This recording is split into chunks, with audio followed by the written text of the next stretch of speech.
नाशिकमध्ये अज्ञात टोळक्याने बारला आग लावलाय. ही घटना सीसीटीव्ही कॅमेऱ्यात कैद झाल्या. बाटलीत आणलेले ज्वलनशील पदार्थ टाकून आग लावत असल्याचं सीसीटीव्ही कॅमेऱ्यामध्ये कैद झालंय.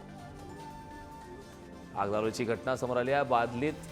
तर या संदर्भात नाशिकमध्ये घटना आहे. बाटलीत आणलेले ज्वलनशील पदार्थ त्या ठिकाणी त्याच्या मदतीने ही आग लावली. नाशिकमध्ये अज्ञात टोळक्यानं बारला आग लावली. त्याची दृश्य सीसीटीव्ही कॅमेऱ्यामध्ये कैद झाले आहेत. आपण ती दृश्य पुढारी न्यूजवरती पाहतोय. अज्ञात टोळक्यानं बारला आग लावली. ही दृश्य आपण पाहतोय की बाटलीमध्ये ज्वलनशील असे पदार्थ त्या ठिकाणी आणण्यात आले आणि ही आग त्या ठिकाणी लावण्यात आलेली आहे.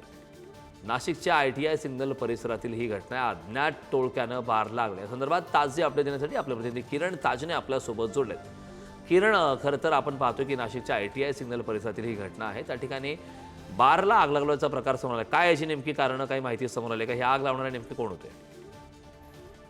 तर आगीचं कारण समजलं नाही की आग का लावण्यात आली तीही अज्ञात आहे. पोलिसांनी त्याबाबतचा शोध घेतला जातो. मात्र संपूर्ण जी घटना आहे ती सीसीटीव्ही कॅमेरामध्ये कैद झालेली आहे. बाटलीत आणलेले ज्वलनशील पदार्थ टाकून आग लावल्याचे कॅमेऱ्यामध्ये आहे आणि हा संपूर्ण जो व्हिडिओ आहे सोशल मीडियावर मोठ्या प्रमाणात व्हायरल होतोय. या सगळ्या पार्श्वभूमीवर आता पोलिसांकडे तयारी घेण्यात आलेली आहे. आगीचा मात्र शोध घेतला जातोय. मात्र या आगीच्या घटनेनं ज्या आपल्या टोळक्यानं बार आग लागलेली आहे मात्र जो चर्चा आता नाशिक शहरामध्ये होऊ लागलेली आहे. अगदी नक्कीच किरण, खूप खूप धन्यवाद या महत्त्वपूर्ण अशा माहितीसाठी.